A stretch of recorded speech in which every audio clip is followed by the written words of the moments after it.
ইমরান খানের মুক্তির দাবিতে পাকিস্তানের রাজধানীতে হাজারো মানুষ রাস্তায় নেমে বিক্ষোভ করেছেন। ইমরান খানের দল পাকিস্তান তেহরিকে ইনসাফ 8ই সেপ্টেম্বর ইসলামাবাদে এ বিক্ষোভের আয়োজন করেন।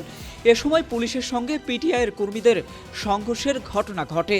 বিক্ষোভ ছত্রভঙ্গ করতে কাঁদানে গ্যাসের শেল নিক্ষেপ করেন পুলিশ।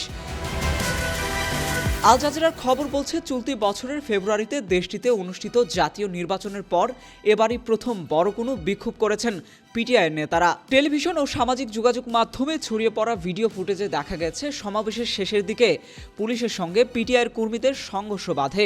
এ সময় পুলিশ নেতাকর্মীদের ছত্রভঙ্গ করতে কাঁদানে গ্যাসের শেল নিক্ষেপ করেন।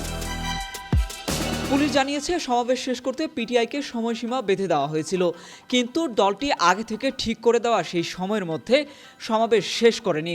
তাই পুলিশ পিটিআইয়ের নেতাকর্মীদের সমাবেশস্থল থেকে হটিয়ে দেয়। এতে সংঘর্ষ বাধে। পুলিশ কাঁদানে গ্যাসের শেল নিক্ষেপ করতে বাধ্য হয়। পিটিআইয়ের নেতা হাম্মাদ আজহার এক্স বার্তায় পুলিশের এমন কর্মকাণ্ডকে বোকামিপূর্ণ পদক্ষেপ বলে উল্লেখ করেন।